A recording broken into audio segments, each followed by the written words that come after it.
사도행전 2장입니다. 사도행전 2장 1절에서 4절 말씀, 신약 188페이지입니다. 이 시간 우리 한 절씩 교도하도록 하겠습니다. 2장 1절.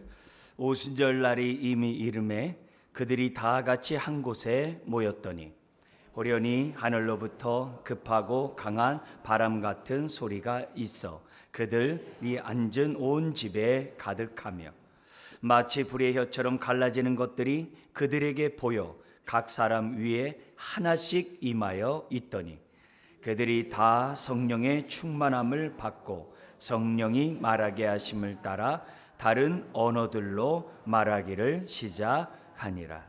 아멘. 명절 잘 지내고 계시나요?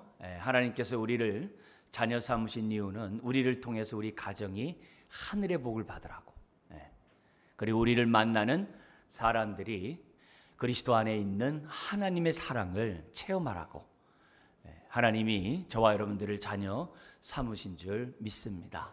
우리 믿는 사람에게 있어서 가장 큰 고통이 뭡니까? 우리가 경험한 하나님의 사랑을 주변 사람들이 경험하지 못하는 거예요. 내 주변 사람들이 우리가 경험하는 하나님의 사랑을 경험하지 못할 때 이것보다 더 큰 아픔, 더 큰 괴로움은 없으리라고 봅니다. 하나님은 이런 삶을 살아가도록 하기 위해서 성령님을 주셨어요. 그래서 우리를 통해서 우리 가족이 하늘의 복을 받고 나를 만나는 사람들이 하나님의 사랑을 경험하도록 우리에게 성령을 보내신 줄 믿습니다. 그래서 우리가 무엇보다도 성령님과 더욱 친밀하고 성령님을 더욱 알아가는 저와 여러분들이 되어야 될 줄 믿습니다. 오늘은 오순절 성령에 임하신 그 성령님이 우리 지난주와 연관해서 어떤 분이신지, 그리고 성령님이 오셔서 어떤 일들을 행하신지를 성경은 많은 상징들을 통해서, 비유들을 통해서 우리에게 말씀하셨는데 그 가운데 특별한 그러한 상징적인 성령을 상징하는 그런 내용들을 하나 둘 우리가 좀 살펴보려고 합니다. 성경을 보면 성령님을 우리가 알고 이해할 수 있도록 위해서 많은 상징들과 비유들을 사용했죠. 성령님을 생기, 생명, 또 뿐만 아니라 물, 생수의 강, 불, 심지어는 우리가 잘 알고 있는, 지금 보고 있는 이제 바람, 권능, 다양한 모습을 통해서 성령님에 대해서 우리들에게 설명하고 있는 것을 보게 돼요. 그만큼 성령님에 대해서 다양한 상징과 비유들이 있다는 얘기는 그만큼 성령님의 역사가 놀랍고 크고 풍부하다는 거예요. 이걸 반대로 우리가 생각해 본다고 한다면 그만큼 우리에게 주는 유익이 크다는 거예요. 많다는 거예요. 풍성하다는 거예요. 그래서 우리가 성령님을 알면 알수록 그만큼 우리에게 은혜가 돼요. 유익이 돼요. 기쁨이 돼요. 심지어 우리에게 자유를 준다는 사실을 저와 여러분들이 잊어서는 안 됩니다. 목사로서 우리가 성령이 정말 그런 오순절의 성령을 경험한 사람들의 특징을 보면 신앙생활을 하는 사람들이 실제적으로 한다는 거예요. 관념적으로 종교적으로 하는 것이 아니라 실제 살아있는 믿음, 그런 생활들을 한다는 그 사실이 정말 성경뿐만 아니라 목회 현장에서 경험하는 것을 보게 됩니다. 조화하고 생화가 큰 차이가 있는 것처럼 성령이 임하고 특별히 오순절에 성령의 기름 부음의 역사를 경험한 사람과 그렇지 않은 사람은 하늘과 땅 차이에 커다란 갭이 있는 것을 보게 됩니다. 우리가 이런 정말 주어진 이 시간을 통해서 우리가 믿는, 우리와 함께하는 이 성령님이 어떤지 우리가 보다 더 알아간다고 한다면 단순히 구원받는 것으로 끝나는 것이 아니라 사도행전의 제자들이 경험했던 권능 있는 증인의 삶을 살아가는 저와 여러분들이 되어야 될 줄 믿습니다. 성령 강림으로 나타난, 사도행전에 나타난 성령의 역사를 이렇게 너무나도 많지만 가장 큰 뼈대, 우리가 이해하기 쉽게 세 가지만 잠깐 말씀드린다면 뭐냐면 성령의 오순절 강림의 임함으로 그렇게 두려움에 떨고 무서움에 떨었던 제자들이 정말 권능 있는 증인이 되었다는 거예요. 예수 그리스도가 하나님의 아들이며 만유의 주님인 것을 아주 담대히 전했다는 거예요. 그게 아주 커다란 차이점을 나타내요. 비록 예수 그리스도를 죽인 사내들인 공의 앞에서도 아주 당당하게 확신 있게 선포한 제자들로 바뀌었다는 거예요. 오순절날 그들에게 임한 성령의 기름 부음이 이렇게 바꿔요. 뿐만 아니라 성령의 오심으로 두드러진 특징이 뭐냐면 믿는 사람들이 생겨난다는 거예요. 믿는 사람. 한 번에 3,000명이 회개하는 그런 역사들이 정말 일어날 뿐만이 아니라 정말 믿을 수 없는 사람들이 예수 믿는 그런 일이 생겨나요. 뿐만 아니라 믿는 사람들이 모여서 교회가 세워져. 성경에서는 그것들 새 언약 공동체가 새 언약 백성들이 세워지는 거예요. 성령이 임함으로 믿는 자들이 생겨나고 믿는 자들이 모여서 예배하는 교회가 생겨나는 놀라운 역사가 나타나요. 뿐만 아니라 이 성령님이 임함으로 오순절 성령이 임함으로 두드러진 특징이 구약에서는 심령 각 사람 심령 속에 성령이 임하지 않았어요. 우리는 그걸 내주하심이라고 표현했어요. 정말 특별한 사람들에게 기름 부음이 있어서 엘리야 엘리사와 같이 능력을 행하지만 각 사람의 심령 속에 하나님의 성전을 삼고 내주하시는 함께 하신 그런 일이 없었어요. 근데 오순절 성령이 강림한 다음에 각 심령 속에 각 사람 속에 성령님이 함께 하세요. 예수님이 요한복음 14장 이하에서 얘기했던 것처럼 영원토록 함께 하셔서 솟아나는 샘물이 생수의 강이 흘러나도록 하게 하신 거예요. 그래서 그 믿는 사람이 있는 곳에는 생명의 역사가 나타나요. 그래서 믿는 사람을 통해서 그 가정이 복을 받게 돼 있어요. 하늘의 복을 받게 돼 있어요. 그 사람을 만나는 사람에게 생수의 강이 흘러가기 때문에 하나님의 사랑을 경험할 수밖에 없어요. 그런 두드러진 특징이 성령이 임한 다음에 나타나는 현상들이에요.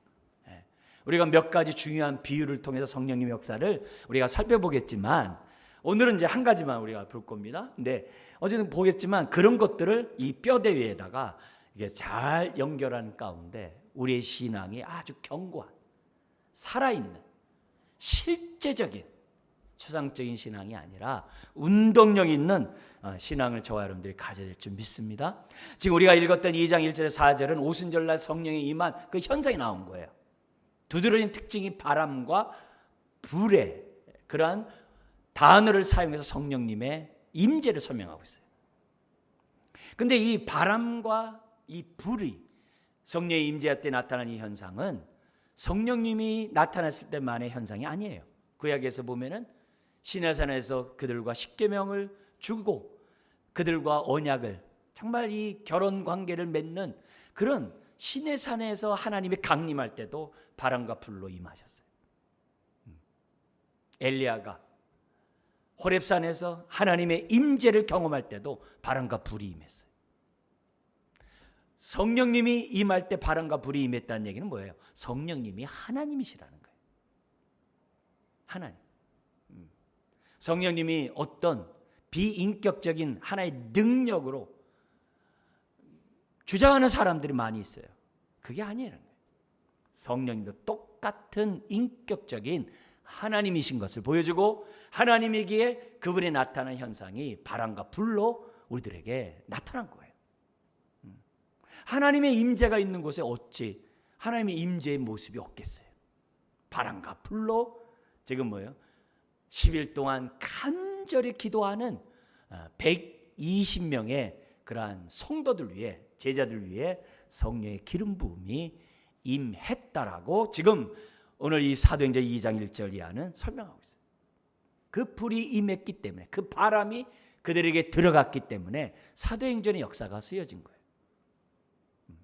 그리고 지금도 동일하게 성령님의 임재가 바람과 불 가운데 임하고 있는 것이 현실이에요. 그래서 그런 체험들을 저와 여러분들이 할 때 우리가 단순히 예수 믿고 구원받는 자녀로 끝나는 것이 아니라 제자들처럼 권능 있는 증인, 운동력 있는 믿음의 삶을 살아가는 저와 여러분들, 또 몸된 교회가 돼야 한다는 겁니다. 자, 그런 가운데 오늘은 우리가 한 가지 성령님에 대한 우리가 비유로 설명하고 있습니다만 실제 그들이 경험했던 그러한 상징적인 표현을 통해서 우리와 함께 하시는 성령이 어떤 분인지를 알기를 원합니다. 우리 2절 말씀, 성령님을 뭐라고 표현한지 한번 읽겠습니다. 호련히 하늘로부터 급하고 강한 바람 같은 소리가 있어 그들이 앉은 온 집에 가득하며, 그들이 앉은 온 집에 가득했다는, 가득했다는 얘기는 120명의 성도가 이 소리를 못 들은 사람이 단 한 사람도 없다는 얘기입니다. 다 들었다는 거예요. 불꽃이 3절에 불의 혀같이 임한 것이 각 사람에 임한 것을 또 다 봤다는 거예요. 한 사람도 예외 없이 다 봤다는 거예요.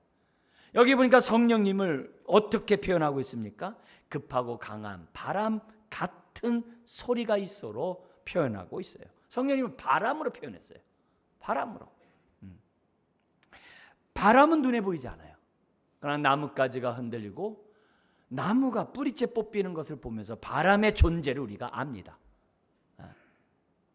바람이 정말 산들 바람으로 부는 그런 것도 있지만 강하게 부는 바람이 있어요. 성령도 똑같아요. 나도 알지 못하는 사이에 어느 순간에 하나님의 생명이 성령님을 통해 내 안에 들어와 가지고 나도 모르는 사이 예수 그리스도를 믿고 나도 모르는 사이 하나님 말씀에 이끌려서 신앙생활하는 사람이 있는 반면에 급하고 강한 바람이 임함으로 뒤집어진 사람들이 있어요. 불을 경험함으로 정말 뜨거운 삶을 살아가는 사람들이 있어요. 성령이 바람이 다양한 모습으로 이렇게 부는 것을 보게 돼요. 근데 이 바람이라는 이 표현이 성령을 예수님이 사용하셨어요. 그게 요한복음 3장에 니고데모와 예수님과의 대화 가운데 나타나요. 니고데모는 유대 관원이에요. 바리새인이에요. 율법에 능통해요. 구약에 능통해요. 구약에 오실 메시아를 기다리고 있는 사람이에요. 근데 그 사람이 예수님에 찾아와 가지고 어떻게 영생을 얻느냐고 물어요. 어떻게 하나님 나라에 들어갈 수 있냐고 물어요.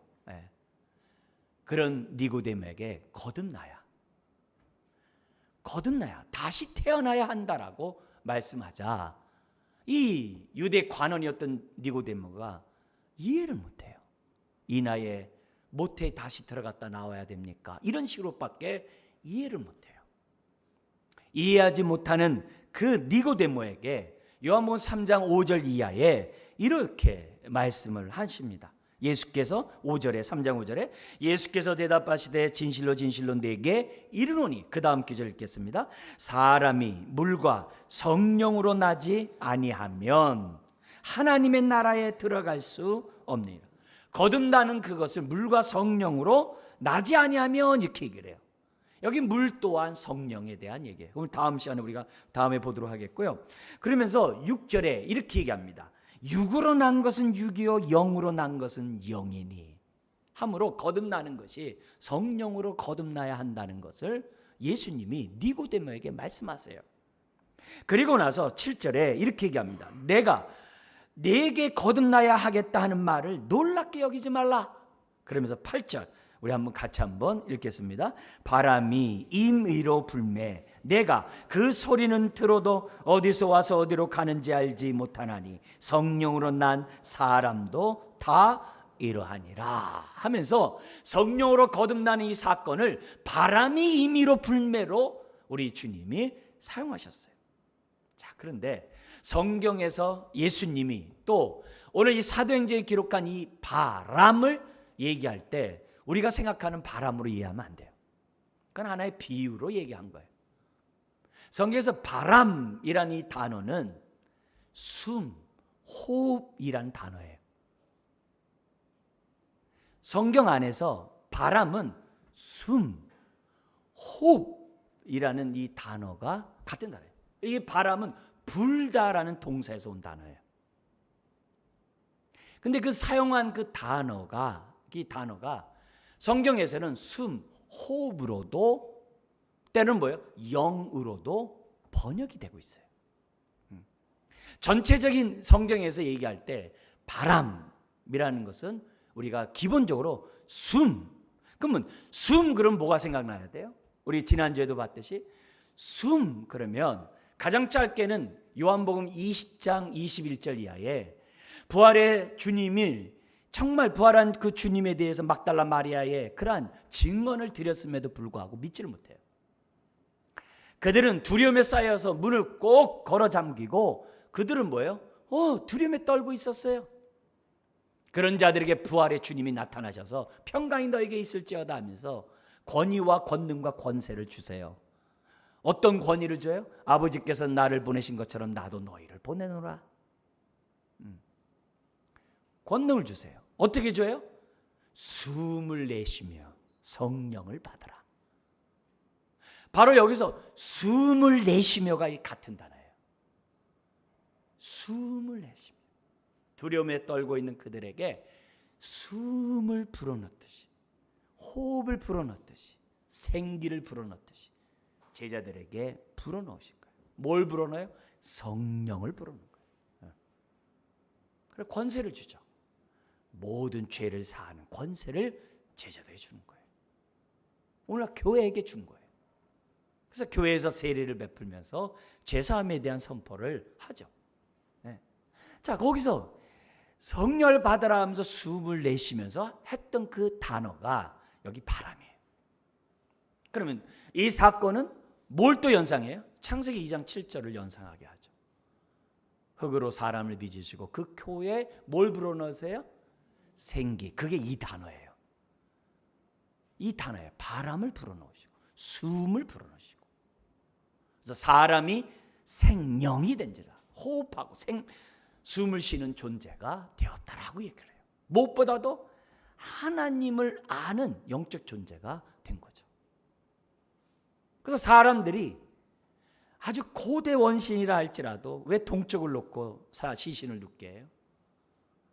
왜 고대에서도 왜 종교가 있어요? 사람을 하나님의 형상을 따라 지었기 때문에, 하나님을 알만한 지식을 줬기 때문에 그런 일을 우리 사람들 속에 있는 거예요. 그래서 사람들이 종교성이 있는 그 이유가 바로 그거예요. 우리 그 단어가 생각나는 거예요. 흙으로 사람을 빚으사 그 코에 생기. 이 단어예요. 그 중간에 또 우리가 잘 아는 사건이 있죠. 에스겔 37장에 에스겔에 보니까는 그 골짜기에 마른 뼈들이 가득한 거예요. 이스라엘의 모습과 영적인 모습과 다를 바가 없는 그 모습이에요. 포로로 끌려와 가지고 바벨론에서 있는 그들은 무덤 안에 있는 자와 같다 그랬어요. 무덤 안에 있는 자와 같다 그랬어요. 무덤에 있는 자들이 뭐예요? 뼈죠, 다. 이스라엘의 포로 생활하는 그들의 모습은 뼈예요. 우리 하나님께서 에스겔에 물어요. 이 뼈들이 살아나겠느냐? 네. 아주 모범답안을 에스겔이 하죠. 주께서 하시나이다. 네. 자기는 못 믿었지만 주께서 하시나이다. 그러자 명령하자 뼈들이 맞고 힘줄이 생기고 살이 돋아나서 사람이 됐는데 생기가 없더라 그랬어요. 그래서 하나님의 명령에 따라 생기야 들어가라고 명령하라고 하자, 에스겔이 명령하자 그 사람에게 생기가 들어감으로 큰 군대가 되었다. 그 얘기는 다시금 이 백성이 바벨론 포로에서 본토로 돌아와 새 에덴 동산에서 정말 하나님의 백성을 이루어 열방을 주께로 인도하는 그 민족으로 세우겠다고 하는 하나님의 그 비전을 뼈다귀의 비유를 통해서 보여준 거예요. 에베소 2장 1절 이하에서는 저와 여러분들이 예수 그리스도를 믿기 전에는 허물과 죄로 죽었던 자라고 그랬어요. 허물과 죄로 죽었던 저와 여러분이라고 말씀했어요. 그런 자들에게 바람이 들어온 거예요. 하나님의 숨이 들어온 거예요. 그래서 성경에서 숨과 생명은 동의어예요. 하나님의 생명이 들어온 거예요. 그래서 예수 그리스도를 믿고 거듭난 그런 자가 됐다는 거죠. 그래서 성경에서 바람 그러면 숨, 호흡, 생명의 영을 기본적으로 생각하셔야 돼요. 바람이 불었다. 생명의 성령이 임했다. 생명이 임했다. 하나님의 호흡이 내 안에 들어왔다. 숨이 내 안에 들어왔다라고 하는 이런 단어로 이해를 하셔야 돼요. 초자연적인 생명이 임한 거예요. 임한 거예요. 이미 마가다락방에서 기도하는 그들은 거듭난 자였어요. 이미 목욕한 자로 예수님이 말씀했어요. 그들에게 생기가 들어감으로 그들은 어떻게 돼요? 권능 있는 증인이 됐던 거죠. 그런 놀라운 역사가 일어나는 거죠. 그 바람이 들어오면 성령으로 호흡해요. 성령으로 생각하고 성령으로 하나님의 뜻에 따라 살고자 하는, 예수님처럼 살고자 하는 사람이 됩니다. 됩니다. 예수님이 성령을 얘기하면서 요한복음 14장, 15장, 16장에 성령에 대한 말씀하면서 14장 12절에 이런 얘기를 하셨어요. 무슨 얘기했냐면 요한복음 14장 12절에 내가 진실로 진실로 너에게 이르노니 나를 믿는 자는 내가 하는 일을 그도 할 것이요. 그 다음 그 절 읽어볼까요? 또한 그보다 큰 일도 하리니 이는 내가 아버지께로 감이라. 아버지께로 가는 이유가 뭐예요? 보혜사 성령을 보내시기 위함이라 했거든요. 성령이 너에게 임하면 나를 믿는 자는 내가 하는 일도 그도 할 것이요. 또 그보다 큰 일도, 예수님보다 더 큰 일도 한대요. 가장 두드러진 사건은 뭐냐면 땅끝까지 이르러 증인된 거죠. 예수님은 이스라엘 그런 지역과 두로 지역, 그런 지역, 거라사 지역 이런 지역만 있었잖아요. 땅끝까지 가는 큰 일까지 하죠. 그런데 이 일이 사람이 하는 것이 아니라 성령님이 그에게 들어가면 예수님이 행하시는 그 일을 그도 할 것이요. 더 큰 일도 한다. 그래서 우리가 잘 아는 신앙 고백이 뭐예요? 이제는 내가 사는 것이 아니요 내 속에 있는 그리스도가 사는 그런 인생이 된다라고 성경은 우리들에게 말씀하고 있어요. 그러니까 우리들이 신앙생활하면서 단지 우리가 거듭나고 천국 가는 것이 목적이 되지 않도록 해야 돼요. 나를 통해서 생수의 강이 흘러나서 내 가정이 하늘의 복을 받도록, 나를 만나는 사람들이 하늘의 생명을 받을 수 있도록 비전을 가지고 오늘을 우리들이 살아가야만 한다는 거예요. 근데 그 바람이 얼마나 컸든지 2절에 뭐라고 그래요? 급하고 강한 바람이라고 얘기해요. 급하고 강한 바람 같은 소리라고 얘기해요. 매우 강력한 영적 생명이 임한 거예요. 강력한 하나님의 능력이 임한 거예요. 그래서 신앙생활이 실제 살아계신 하나님을 실제 만나는 그런 자들이 됐다는 거예요. 다 들었고요. 다 봤어요. 요한복음을 기록한 사람이 요한 1, 2, 3서도 기록하잖아요. 그래서 요한 1서 1장 1절에 뭐라고 하냐면 예수님을 소개할 때 복잡한 교리 얘기 안 해요. 우리가 들은 바요, 우리가 본 바요, 우리가 맞은 바라, 만진 바라 딱 끝나요. 주님의 제자들이 복잡하게 말씀 전하지 않아요. 주님이 부활하셨습니다. 이렇게 아주 강력한 짧은 그러한 핵심적인 메시지로 그들은 선포했던 걸 봐요. 그러니까 매우 강력한 바람이 하나님의 생명이 그들에게 들어가니까 제자들은 어떻게 돼요? 정말 확신에 찬 권능의 증인들이 되었다라고 말씀하고 있어요. 그래서 이 생명의 성령의 바람이 들어가면 허물과 죄로 죽었던 사람이 살아나는 건 두말할 것도 없고 그 안에서 예수님이 행하시던 그것을 성령님을 통해서 하게 되는 그런 인생으로 바뀌어버려요. 요한복음 14장 12절의 말씀, 아까 읽었던 말씀이 응하는 인생이 되는 거예요. 그러니 우리가 어찌 성령의 기름 부음을 우리가 사모하지 않을 수 있겠네요. 이 땅에서 소망이 없다는 그런 사람들이 하늘에 대한 소망을 갖게 돼요. 이 땅이 다인 줄 정욕 가운데 살고자 하는 사람들이 그걸 십자가에서 못 박아버리는 그런 인생으로 바뀌어요. 특히 명절 같은 데 되면 막 고아와 같이 얼마나 쓸쓸하고 외롭고 고독한 것이 많습니까? 근데 요한복음 14장이 뭐예요? 성령이 임하면 그런 마음들이 사라진다는 거예요. 오히려 주님이 나와 함께 하신다는 확신 속에서 살아간다는 거예요. 성령의 바람이 불면 고아 같은 마음이 없어요. 쓸쓸하고 외롭고 고독한 그런 마음이 없어요.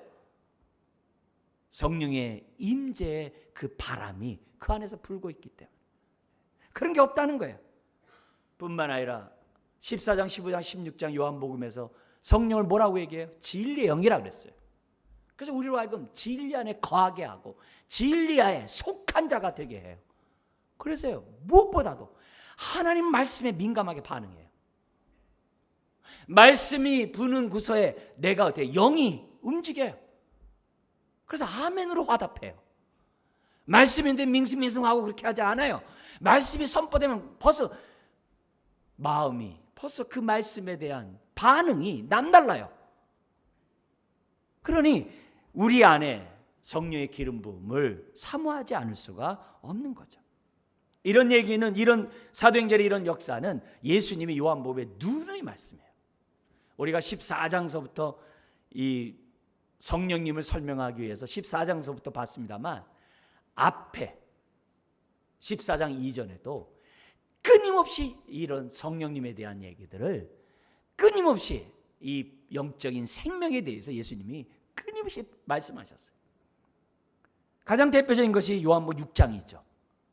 6장이 어떤 말씀이에요? 오병의 역사로 정말 떡 5덩이와 물고기 2마리로 장정 5,000명이 먹고 12강조를 남겨요.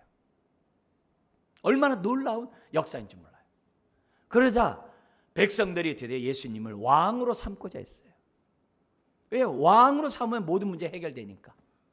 근데 우리 주님이 거절하셨어요. 왜냐하면 예수님은 육적인 생명을 연장시켜서 오신 분이 아니거든요. 그들에게 영적인 생명을 주기 위해 오신 분이거든요. 그런 자들에게 우리 주님이 이런 얘기예요. 내가 하늘로부터 온 생명의 떡, 산떡이라고 말씀하시면서 너희들이 살 길은 나를 믿어야지만, 내가 전한 이 말씀을 아멘 해야지만 너희들이 영생의 떡을 먹게 된다고 하는 그 말씀하세요. 그러면서 무슨 얘기냐면 광야에서 너희 조상들은 하늘에서 내려온 떡 만나를 먹었어도 죽었다. 너희들이 지금 오병의 역사를 통해서 이거 먹고서 너희들이 지금 나를 갖다 왕으로 삼고 이렇게 하고 있는데 무의미하다. 너희들이 살 길은, 내가 이것을 오병의 역사를 보인 것은 내 말을 믿으라고 내가 이런 일을 행했다라고 우리 주님이 말씀하세요. 그러면서 우리 주님이 무슨 말씀하냐면 요한복음 6장 63절에 우리가 너무나도 잘 알고 암송하고 있는 놀라운 메시지를 해요. 무슨 말씀하냐면 살리는 것은 영이니 육은 무익하니라. 그들이 오병의 역사를 통해서 먹는 것으로 시작해서 이 땅에서 벌어진 그 모든 그런 일들이 우리를 살리는 게 아니라는 거예요. 우리를 살리는 것은 영이니, 그러면서 뭐라 그러냐면 내가 너희에게 이른 말은 영이요 생명이라. 내가 너희에게 이른 말이 뭐라고요? 영이요 생명이라. 그래서 하나님의 말씀을 받을 때 그냥 사람의 말로 들리지가 않는 거예요. 영이요 생명의 말씀을 듣는 것이 뭐예요? 정상이에요. 이걸 위해서 성령님이 오신 거예요. 이걸 위해서. 그래서 성령의 정말 그 능력을 덧입은 사람들의 특징을 보면 말씀을 들을 때 그냥 사람의 말로 듣지 않아요. 영이요 생명의 말씀을 듣고 허물과 죄로 죽었던 영이 살아나는 경험을 한다는 거예요. 이런 놀라운 애. 그렇기 때문에 오늘도 우리들이 이 시간에 하나님의 말씀을 듣는 우리들의 마음의 태도를 보면 내가 성령의 기름 부음을 받은지 안 받은지를 내가 알아요. 말씀을 대하는 내 마음의 심령에 바람이 부는 사람과 그렇지 않은 사람이 다른 거예요. 전하는 사람도 성령의 능력 속에 전해야 되지만 받는 사람도 아멘으로 받을 수 있는 마음밭이 돼야 돼요. 그래야 스파크가 일어나죠. 말씀이 정말 그 안에 임한 사람들은, 정말 성령의 바람이 분 사람들은 심령의 변화가 일어나요. 심령의 변화가 일어나요. 그리고 하나님과의 관계에 변화가 일어나요. 가장 두드러진 게 뭐냐면 예수님 한 분으로 만족해요. 예수님의 다른 것을 바라지도 않아요. 구원을 얻는 그 길도 예수님을 믿는 것 외에는 관심이 없어요. 심령의 변화가 일어나서 내 마음속에 드디어 하나님 나라가 이루어지는 그것을 최우선적으로 여겨요. 최우선적이에요. 이런 얘기를 성경에서 다양하게 많은 곳에 설명해요. 그래서 여러분들이 이 시간 하나 소개하고 싶은 것은 뭐냐면 하나님 나라가 임하면 어떤 일이 벌어지는지를 성경에서는 희년이라는 말씀을 통해서 알려준 게 있어요. 레위기에도 나오고 이사야 선지자가 예언을 하고 누가복음 4장 18절에 예수님이 회당에서 처음 선포한 본문이 희년에 대한 선포였어요. 희년을 더 넓은 말로 하면 하나님 나라를 얘기하는 거예요. 하나님 나라의 현재성을 희년으로 설명한 거예요. 거기 누가복음 4장 18절에 보면은 예수님에게 왜 성령의 기름 부음이 임했느냐? 다른 게 아니에요. 포로된 자들에게 자유를, 눈먼 자에게 다시 보게 함, 심지어는 눌린 자를 자유케 하려고. 복음으로 사람들이 죄에 눌려 있고 죽기를 무서함으로 사망에 눌려 있고 원수 사탄 마귀에게 눌려 있고 나름대로의 세상에 많은 율법이나 관습법이나 이런 세상법에 아주 눌려 있는 그런 사람들을 자유케 하려고 예수님에게 성령의 기름 부음이 임했다고, 그리고 내가 이렇게 복음을 전한다고 예수님 말씀하셨어요. 예수님 말씀하신 것처럼 성령의 바람이 불면은 마음에 자유가 일어나는 거예요. 죽기를 무서워하는 자들이 부활을 믿어요. 부활을 믿어요. 죄에 눌려서 죄의 소욕대로 살아가는 사람들이, 육신의 정욕대로 살아가는 사람들이 십자가에 못 박아요. 하나님을 향해 살아가고자 하는 마음이 막 생겨나요. 심령의 변화가 그 마음속에 새 생명의 바람이 일어난다는 거예요. 과거에는 이 세상이 다예요. 과거에는 탐욕의 종이 됐어요. 돈이 다예요. 돈이면 뭐든지 다 할 수 있다고 생각해요. 근데 그걸 못 박아요. 주님이 다라고 고백하는 사람이, 심령의 변화가, 성령의 바람이 그 심령에 들어가면 놀랍게 변화가 나타난다는 거예요. 네? 여러분, 아까 예수님이 요한복음 6장 63절에 살리는 것은 영이다 라고 하면서 내가 너에게 이른 말이 영이요 생명이라 하신 그 말씀의 그 이면은 뭐예요? 그 말을 듣고 있는 유대인들이 거듭나지 않았다는 거예요. 유대인들이 하나님과의 관계가 지금 뭐예요? 아브라함의 후손이라고 하지만 하나님의 자녀가 아니라는 거예요. 성경에서는 하나님을 믿지 않는 일반 사람들에 대해서 뭐라고 그러냐? 죽은 자라 그래요. 영적으로 죽은 자라고 얘기를 해요. 그걸 다른 말로 하면 하나님과의 관계가 끊어진 자라고 그래요. 하나님과의 관계가 단절된 자라고 그렇게 정의를 해요. 하나님과의 관계가 회복되고 그가 영적으로 살아나려면 어떻게 되느냐? 예수 그리스도를 믿는 것밖에 없어요. 예수 안에서 하나님과 하나가 되는 것밖에 없어요. 그래서 예수님이 나를 믿으라고 말씀하고 있는 겁니다. 그렇기 때문에 성령님이 생명의 바람으로 우리에게 들어오는데 뭘 통해서 오느냐? 예수님의 말씀을 통해서 오는 거예요. 그래서 말씀을 아멘하면 생명의 바람이 들어오는 거예요. 말씀을 통해 오는 거예요. 이 얘기를 요한복음 7장의 말씀을 통해서 잠깐 설명한다면 요한복음 7장 37절, 38, 39절에 우리 예수님께서 그때가 초막절이에요. 한 주간 초막절을 지킨 다음에 우리 추수감사절 지난 다음에 첫 번째 맞이하는 안식일이 큰 날이에요. 여덟 번째가 큰 날이에요. 그때는 축제의 날이에요. 너무나도 놀라운 감사의 날이에요. 그때 우리 주님이 무슨 얘기를 하시느냐? 37절에 이렇게 얘기합니다. 요한복음 7장 37절. 명절 끝날 곧 큰 날에 예수께서 서서 외쳐 이르시되 누구든지 목마르거든 내게로 와서 마시라. 신앙생활 좀 한 사람들은 이 말이 이미 이사야 선지자가 예언한 메시아가 오면은 목마른 인생들이 그 기갈에서 벗어난다고 하는 예언을 웬만하면 압니다.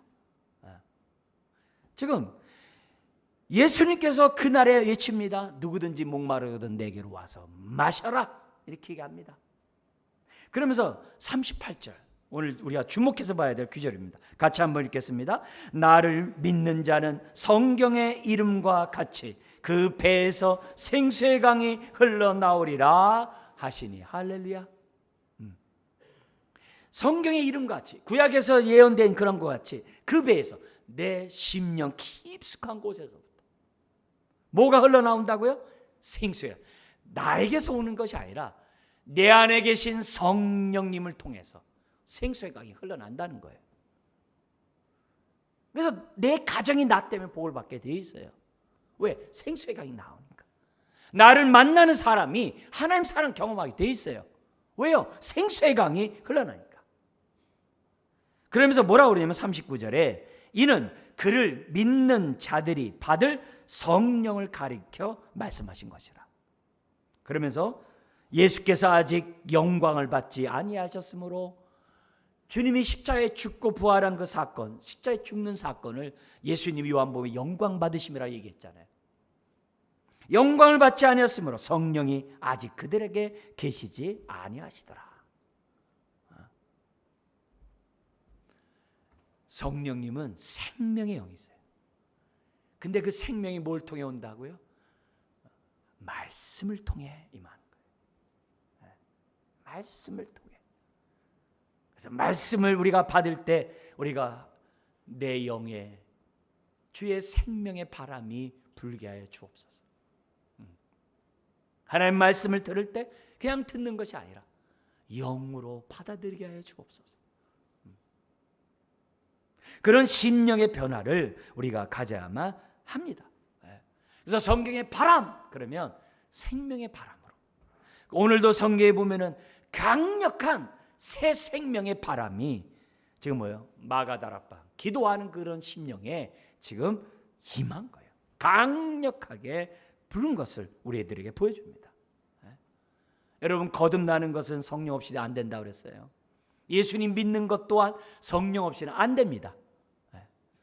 요한복음 1장 12절 13절에 영접하는 자 곧 그 이름을 믿는 자들에게 하나님의 자녀가 되는 권세를 주셨으니. 그래서 무슨 얘기예요? 이렇게 믿는 것은 그 다음 13절이 혈통으로나 육적으로나 사람의 뜻으로 나지 않는다고 그랬어요. 사람의 의지적으로 되는 것이 아니에요. 이거는 하나님의 강권적인 주권적인 하나님의 은혜예요. 오직 하나님께로부터 난 자들이 영생을 얻는다라고 말씀하고 있어요. 아까 우리 예수님이 뭐라고 그래요? 바람은 어떻게 분다고 그래요? 임의로 불어요. 임의로 불어요.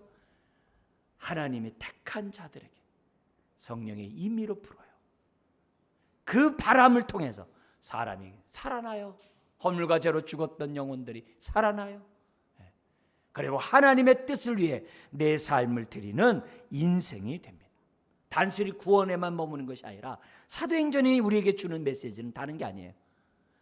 성령으로 세례를 받으면 권능을 받고 땅끝까지 이르는데 증인이 되는 하나님의 놀라운 기름 부음이 그들에게 임한다라고 말씀하고 있어요. 그러면 성경에 보면은 우리 기록되어 있는 제자들의 모습을 보면서 성령의 기름 부음을 받을 때 베드로가 어떻게 변하고 요한이 어떻게 변하고 사도 바울이 어떻게 변하는지 다 알아요. 근데 이걸로 끝난 게 아니라 그랬죠.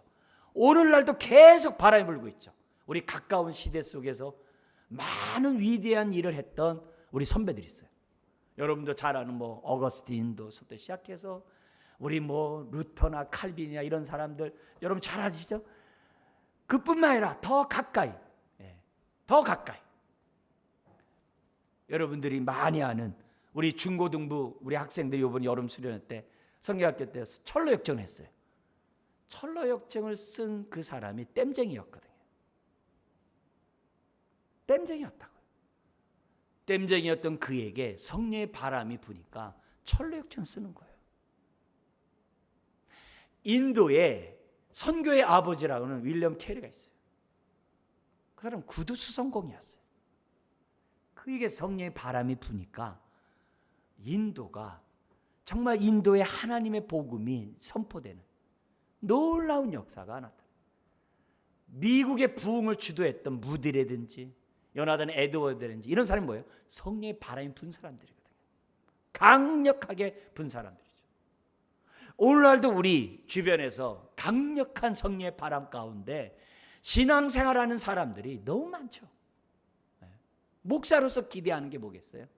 그 바람을 모든 성도들이 경험하길 바라는 거죠. 왜요? 성령님이 누구보다도 원하시니까. 우리의 마음에 비고빈 마음, 교만한 마음 좀 내려놓고 정말 우리 가시떨기와 같이 그런 마음 좀 내려놓고. 가시떨기 같은 마음이 뭐예요? 세상 염려로 찌들어 있고 돈을 사랑하는 것으로 지배받고 있고 온갖 전력으로 그냥 휘둘리고 있다면 어떻게 우리가 정말 생명의 바람을 받아들일 수 있는 저와 여러분들이 될 수 있겠냐 이게 안 된다 이게. 성령의 바람은 지금도 부는 거예요. 그게 사도행전이에요. 그래서 28장이 갑자기 끝나요. 왜요? 계속 불고 있기 때문에 그렇습니다. 한번 점검해 보세요. 이 시간 내가 성령의 바람을 경험했는지 안 했는지 한번 보세요. 내가 하늘에서 이룬 뜻에 하늘에서 이룬 뜻이 이거 주기도문처럼 나를 통해서 이 땅에 이루어지기를 정말 내가 비전으로 꿈으로 삼고 있느냐 없느냐. 성령의 바람이 분 사람의 특징을 보면 하늘에서 이룬 뜻이 이 땅에 이루어지는 삶을 살고자 하나님의 기도해요. 아주 두드러진 특징이에요. 그래서 나를 통해서 아버지의 이름이 거룩히 여김을 받고 하나님의 나라가 내 마음뿐만 아니라 내 가정에 나를 만나는 사람에게 이루어지기를 무엇보다도 원하는 사람으로 바뀌어요. 거룩한 비전 앞에 내 삶을 드리는 것을 즐거워해요. 뿐만이 아닙니다. 내면적으로 내가 거룩한 성전이기 때문에 하나님의 임재를 경험하기 위해서 내가 거룩한 영으로 채우려고 하나님 앞에 늘 자복하고 회개하는 심령으로 하나님 앞에 나가요. 마음이 늘 거룩한 영으로 채워지려고 해요. 육체의 소욕이 들어왔다 할지라도 빨리 회개하고 성령의 소욕으로 나가려고 하는 그런 마음으로 채워져 있어요.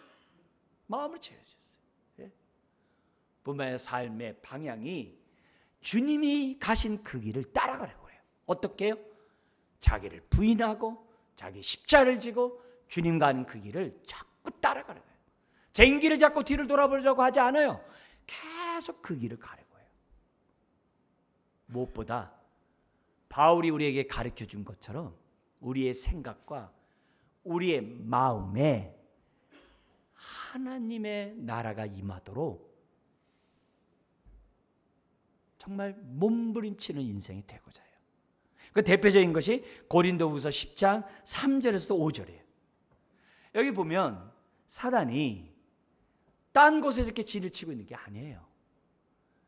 사단이 진을 치고 있는 것은 세상적인 생각을 갖고 있는 내 생각 속에 정욕과 탐욕으로 가득 찬 내 마음 속에 사단이 자리 잡고 있어요. 진을 치고 있어요. 그래서 바울이 우리가 싸워서 해야 될 영적 존재는 다른 데 있는 것이 아니라 우리와 생각과 마음 속에 있는 원사탄 마귀라고 사도 바울이 알려줘요. 그러면서 뭐라고 얘기하냐면은 고린도후서 10장 3절 이하에 이렇게 얘기합니다. 우리가 육신으로 행하나 육신에 따라 싸우지 아니하노니. 총과 칼로 싸우는 게 아니라는 거죠. 우리의 싸우는 것은 4절에 같이 한번 읽어볼까요? 우리의 싸우는 무기는 육신에 속한 것이 아니요 오직 어떤 견고한 진도 무너뜨리는 하나님의 능력이라 모든 이론을 무너뜨리며. 세상에 얼마나 많은 생각과 이론들이 얼마나 많습니까? 그것들을 말씀 앞에 복종시키는 그런 삶을 살아야 한다는 거죠. 그러면서 5절입니다. 같이 한번 읽어볼까요? 하나님을 아는 것을 대적하여 높아진 것을 다 무너뜨리고 모든 생각을 사로잡아 그리스도에게 복종하게 하니. 복종하게 하니. 여러분, 이 중국에 불었던 그 마오쩌둥의 그 사상이 유럽을 강타해야 68 혁명이라고 해요. 68년도 혁명이라고 해요. 그 혁명으로 유럽이 완전 초토화돼 가지고 그 영향이 지금 뭐예요? 우리나라까지 지금 완전 융단 폭격을 가하는 이런 세상 속에 살아가고 있어요. 이런 속에서 우리가 지금 법조항으로 인권이란 미명하에 지금 모든 것들이 다 포장돼 가지고 하나님보다 높아진 이 모든 사고들, 사상들, 이런 생각들이 하나님의 말씀에 따라 생각해 보라는 거예요. 하나님의 말씀에 따라서 모든 생각을 사로잡아 그리스도에게 복종하게 하는 것이 영적 전쟁이라는 거예요. 영적 전쟁이 딴 데 있는 것이 아니라는 거예요. 우리의 옛 생각, 우리의 옛 마음, 이런 마음들을 십자가에 못 박아 버리는. 그래서 성령의 바람이 불면 이것들이 다 날아가는 거예요. 어둠의 영들이 다 날아가는 거예요. 귀신들이 다 날아가는 거예요. 그런 영적인 삶을 살 것을 주님 우리들에게 말씀해요. 그래서 성령의 바람이 불면 냉랭했던 사람이 따뜻한 사람이 바뀌어요. 냉철한 사람들이 정말 부드러운 사람으로 바뀌어요. 그 마음의 변화가 일어나요. 교만한 자들이 겸손한 자가 돼요. 부드러운 마음을 갖고 있는 자들이 됩니다. 삶의 방향도 달라져요. 여러분, 이 바람이 지금도 불고 있고 개개인 믿는 정도가 아니라 교회에도 불고 있는 거죠.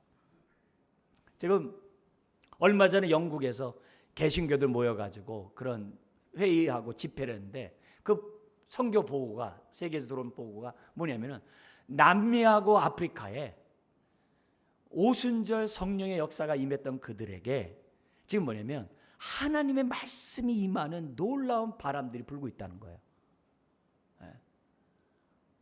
그래서 하나님 말씀을 사모하는 그런 자들이 남미하고 아프리카에 엄청나게 지금 일어나고 있다고 한다는 거예요. 우리나라에도 1903년에 원산에 폭발적으로 일어났어요. 1907년 평양에 정말 대붕이 일어났어요.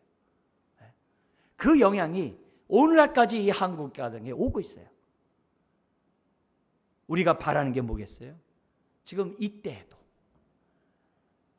1907년에 불었던 그 바람이 2023년에도 불게 해달라고 기도해야 되는 거죠.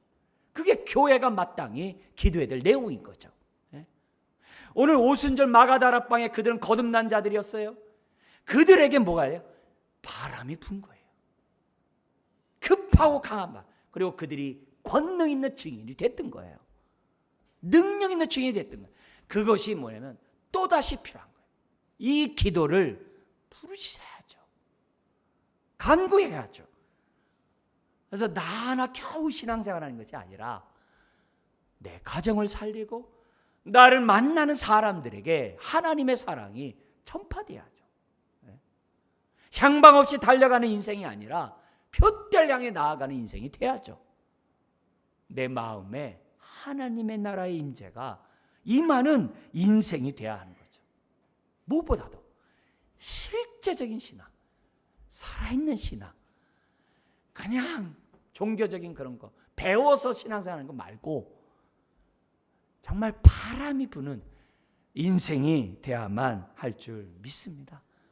여러분, 오늘도 우리가 사도행전 이런 말씀, 우리가 계속 우리 성령님에 대한 말씀을 들으면서 오늘도 우리 영혼에 강력하게 불게 해달라고, 또한 몸된 교회에 강력하게 불게 해달라고, 하나님의 나라가 정말 이 한국교회에 다시금 아주 강하게 불어달라고 기도하는 저와 여러분이 되어야 될 줄 믿습니다. 그래서 우리들이 나를 통해서 나라가 임하는, 뜻이 하늘에서 이룬 것 같이 이 땅에 이루어드리는 그런 인생, 우리가 거룩한 비전 속에 살아가길 주의 이름으로 축원합니다. 기도하겠습니다. 하나님 아버지, 오늘도 우리 안에 계시는 성령님과 친밀하게 원합니다. 성령님을 알아가는 인생 되기를 원합니다.